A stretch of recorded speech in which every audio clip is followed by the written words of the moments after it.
Okay. Hi, everybody. It's Jenna with Random Yet Riveting Ramblings. And today I am talking all about how to protect yourself. So I see that, okay, some people are being told to join. I don't really expect people to join, but we'll see. I think that this is still recording, but I'm going to just jump into my ramble. It won't be really long because I'm trying to keep them shorter. Usually they're like 20 minutes, but I'm hoping that today I can keep it to like 10. Okay, so to introduce today's topic, first I was really inspired by a live that I joined earlier today with Miss Jessica Canty. She does lives every Tuesday where you can grab a coffee and chat about your career. And this morning when I was watching her live, she was talking about how we keep receiving so many different types of information, so many conflicting messages when we're watching the news, that sometimes the news can induce fear and confusion, and it can introduce negativity into our lives. And it made me think about in what ways I protect myself from those spaces. So real quick, I'm going to be looking between two screens because I've recorded with two different devices. But so like I said, it made me think about the way that I protect myself from those negative forces, I call them, and negative messages. How do you filter those out? How you protect yourself from them? And for me, it made me think about the way that I protect my mind, my body, and my spirit from those. So I'm going to talk about each of them in turn. First, my mind. So in 2000, I think 11, I stopped watching the news completely, and that drastically improved my mood and the state of my mind, because it was right around when Osama bin Laden was killed and the government was getting shut down. I was in grad school at the time. It was either Osama bin Laden or Saddam Hussein. I believe it was Saddam Hussein. I can't recall. But at that time, I remember the day that I decided I cannot watch the news anymore. And I was sitting on my couch and they had just like announced his killing, and I just kept thinking that, oh my gosh, what's going to happen after this? I was so fearful that there was going to be some type of retaliation or some attack or something. It started making me nervous to ride the train because I'm in the DMV area and I used to ride the train a lot, and it would make me nervous to get on the train. I used to be nervous to go to baseball games because I kept thinking that it was going to be some terrorist attack, or I would really panic. And when I realized that the news was the culprit, I had to cut it out. I stopped watching it. So I decided that the way I will get my news is through people. So I chose a few select people that I knew I could rely on to give me the news in the right way. And I just go to them whenever I want to learn about what's happening in the world. And I can check in with them at any time I want. So I can control the flow of information, and I can choose the delivery by choosing who will deliver me that information. So the first big step that I made with protecting my space, my mental space, was cutting out the news. And I know that right now it is difficult because we want to stay on top of knowing you don't feel prepared if you're not informed, but we also have to limit and be mindful of the bias that the news is being presented to us with, and the agenda behind why certain stories are in headlines, and protect ourselves from what their intentions may be, because the news is not meant to make you feel good, and it's not really, I don't think, made to make you informed about the world. I think that it's made to keep you in a certain state of operating. It's made to keep you in a low frequency, in an immense amount of fear, so that the powers that be, the ones that control the news industry and those news stations, they can tell you and make you behave in the way they want you to behave. And it's very powerful to take that power back and decide that I'm just not going to take a part. I'm not going to be a part of it, and I just want to watch it. But again, you have to take it with a grain of salt and still be informed, because you don't want to miss a war if it's outside your door because you didn't turn on the news. But so that's one of the big things that I do, and I have noticed that making that decision so many years ago has impacted how I have gotten through this pandemic, because I already don't watch the news. I'm not being flooded with numbers and statistics about people dying, and it does make me less informed about new changes, like and restrictions and things. But like I said, I rely on people to tell me those things. But I have been relatively fear-free because I have not been watching the news. So it's necessary to think about in what ways it is damaging you. Is it making you think about things you shouldn't be thinking about before you go to bed? There was a woman who I worked with that told me that she was watching the news. Two women actually would tell me they watched the news every night before they went to bed, and they started having panic attacks. One was saying that she couldn't face going outside because of what she was hearing on the news. So a lot of things can impact how you're feeling, and the news is one of them, especially now. So I cut that out years ago. So I'll move on to how I protect my, oh, hey, I see somebody came in. I want to say hello. So we have one person here. Nice to see you. So I am talking today to fill you in about how I protect my space, mental space, my physical space from negativity. And the first big decision that I made was to cut the news out. Another thing that I do to protect my mind is meditating. And I talk a lot about meditation because it has saved my mind from itself numerous times. And that has been a big way that I approach the day. So I protect myself off bucks with meditation. As soon as I wake up, I do it. This morning I didn't do it. So if I don't do a guided meditation, I at least start out with an affirmation that I can return to throughout my day. And that ties into the way that I protect my body. So I protect my body from negativity and from a whole lot of things by doing rituals and anointing myself, and by being selective of the places where I put my body. So, and removing my body from places where I don't want to be. And that was a big thing that I did not know how to do when I was younger. I used to keep my body in places where I did not want to be. I used to let things happen to my body that I didn't want to happen. And a big part of protecting my body is tied into communicating what my body needs and communicating when my body feels uncomfortable.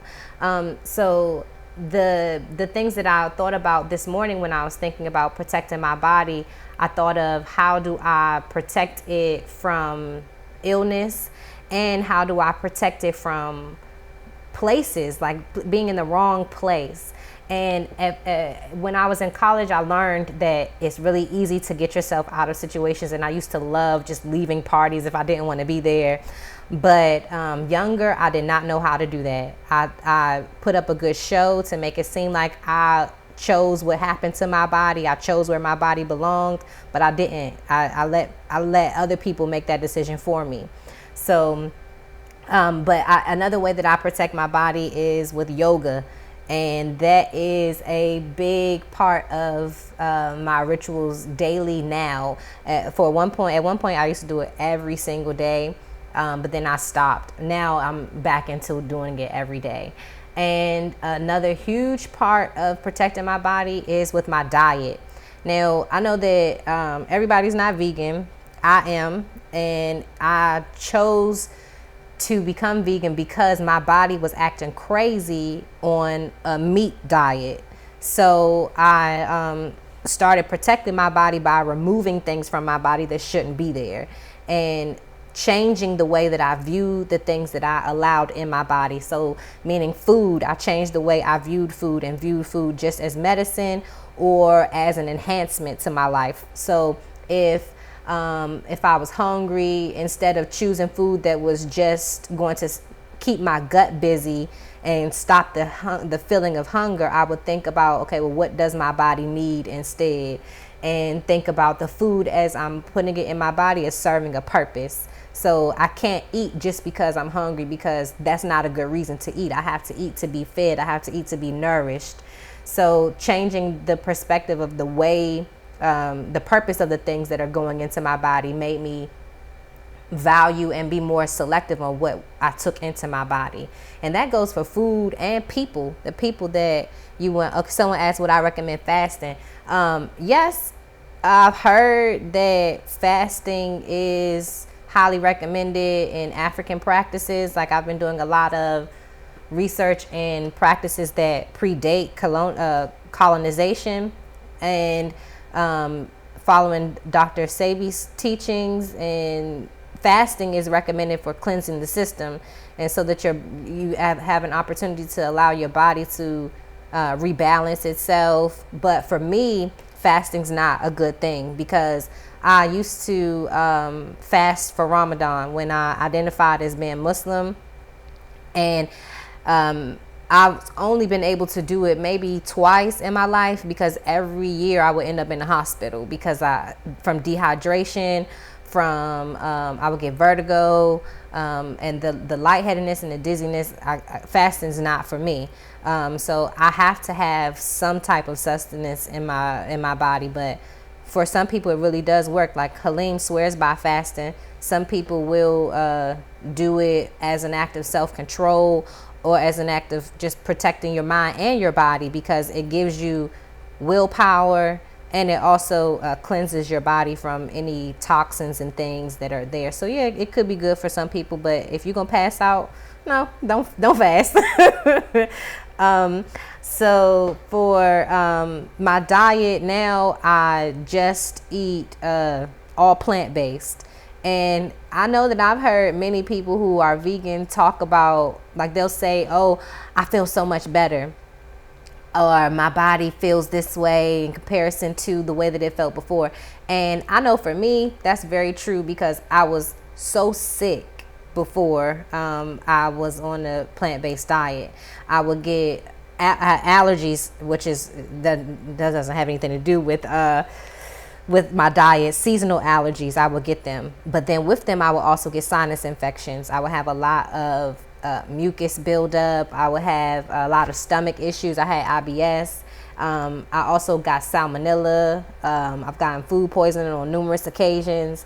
So I do feel exponentially better now that I've changed my diet. And that has been just from cutting out meat. But I have noticed differences, and a lot of differences I did not notice were a problem until I changed my diet. Like, for instance, for my body as a female, I didn't, when I was younger, I was not familiar with the way the vagina was supposed to discharge. I thought that something was wrong. So I would go to my doctor anytime something did not seem right. And it was a bit obsessive. However, there were things that my doctors would tell me was normal, that was not normal, that were strictly diet related, because I noticed that they're completely gone. The same symptoms, the same way my body was cleansing itself is different.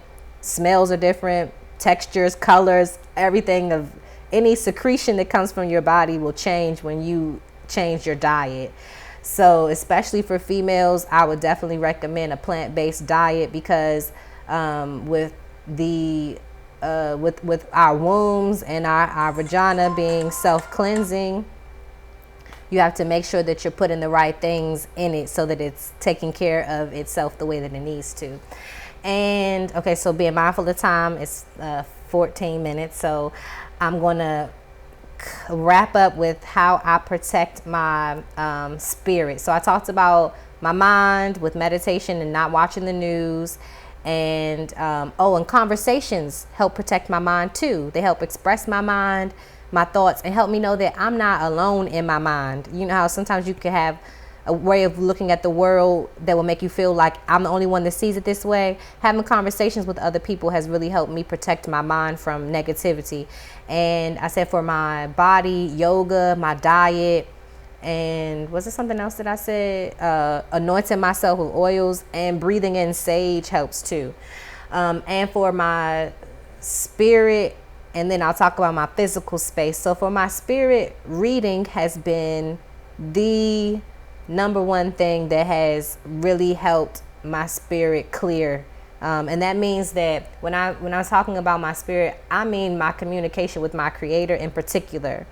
And my understanding of my relationship with my creator in particular.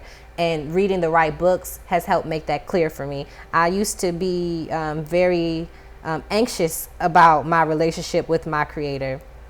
Didn't know how to talk to my creator, didn't know, I thought that I had to be in a certain state in order to be in communication with the one that created me. And so because I didn't know what state that was, I did not communicate with my creator. But through reading and understanding what my ancestors believed about my creator before Christianity, before Islam, before Judaism, I have really reconnected with my divine creator and the manifestations of the divine within myself. And that would not have happened if it hadn't been for a combination of me protecting my spirit and my body. More people are joining. I'm excited. Hey, people. Okay. So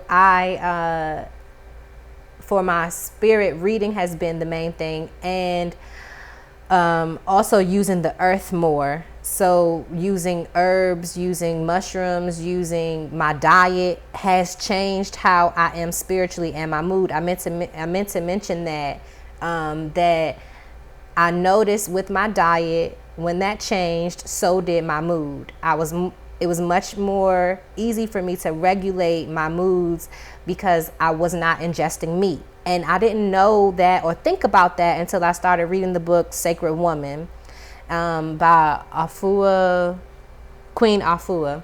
And I didn't notice that because I didn't think about food in the way that food actually is, how food feeds your mind, it feeds your body. I didn't think that the things that I was eating could make me feel the way that I was feeling. I didn't know that it could cause anxiety or that it could feed depression. So when I changed my diet, my spirit grew and my mood changed too because it stabilized. And I was pretty erratic, so my people have told me. But so my diet has really helped protect my spirit as well. And the big thing that I thought about, I see Miss Jessica Canty has joined. You have inspired this rambling because you discussed how to limit the things that you receive, because we're receiving so many negative things, and how to filter through those things to protect yourself. And the combination of looking at myself as a spirit, having a human experience with mind, body, and spirit being one has really helped me to protect myself as a whole. Instead of compartmentalizing and thinking, what do I need to do for my mind today? What do I need to do for my body today? What do I need to do for my spirit today? When I think about my mind, it includes everything. It includes my body, it includes my spirit. And because of that, I approach the way that my mind, body, and spirit are in physical spaces the same way. So I limit the spaces that I go to. I'm selective with the spaces that I go to. I'm very selective with the people that I allow into my space, meaning my home. And I know how to maintain a sense of inner peace no matter where my body, spirit, and mind is. And that is something that I did not know how to do for a long time. I thought that I knew how to keep myself within myself no matter where I was, but not like I do now. And things that I do to protect my home. So I sage my home a lot. And most recently, everybody takes their shoes off when they come in. I think that mentally that helps you leave the world outside, and physically it stops you from bringing all that nasty stuff that's on the bottom of your shoes in my house. And that Yes, and also making sure that only a certain amount of people are in my house at a time, that only certain people are in my house.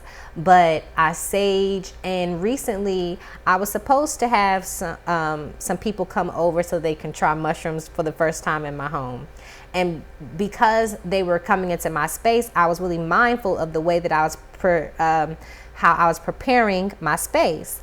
And then I realized that I should be preparing my space for a special ceremony every day. So the approach that I have now since then, when I wake up, I'm cleaning up, I'm straightening up, because I don't want to mess up the energy in my home. So when I thought that I was preparing for a ceremony, I protected my home's energy as if it was sacred.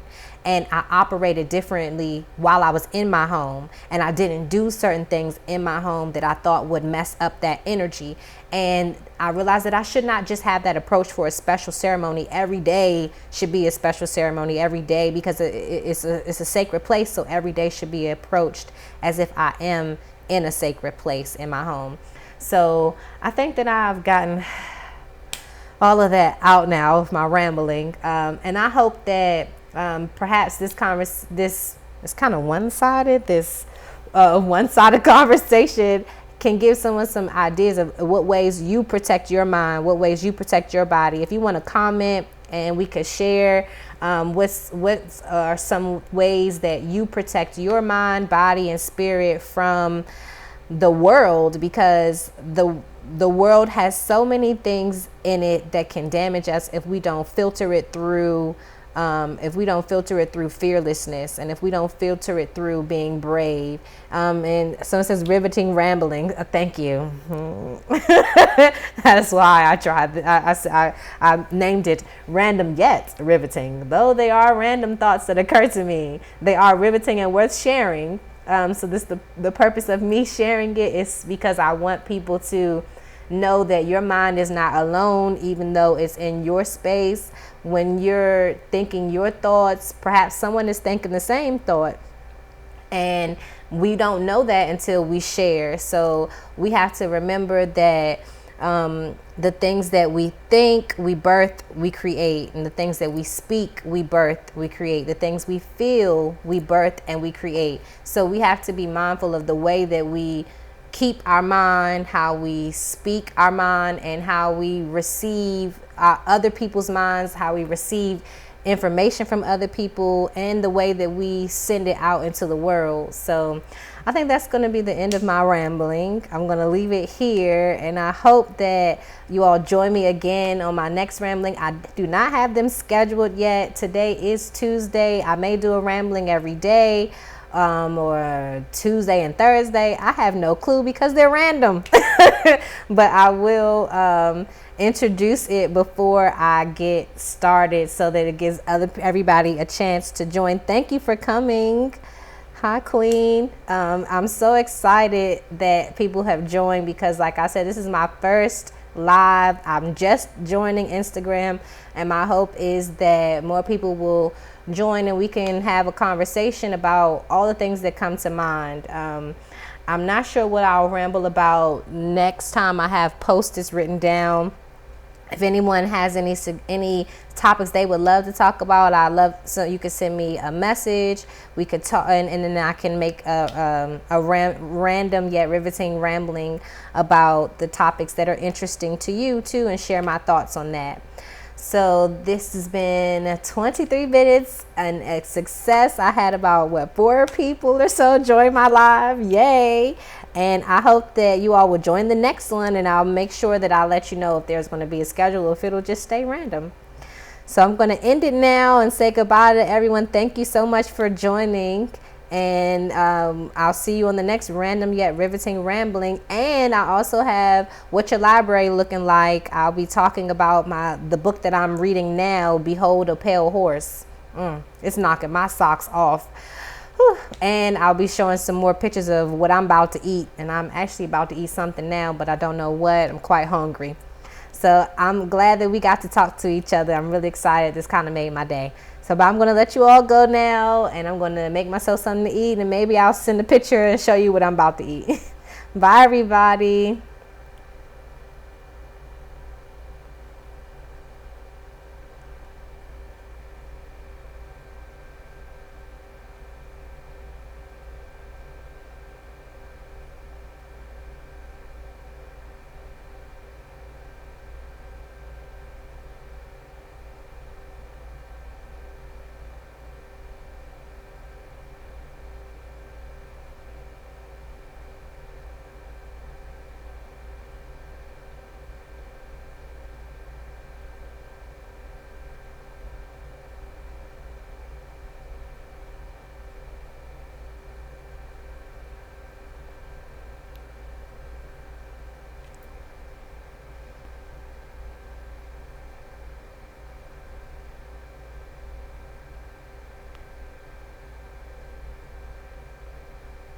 Oh,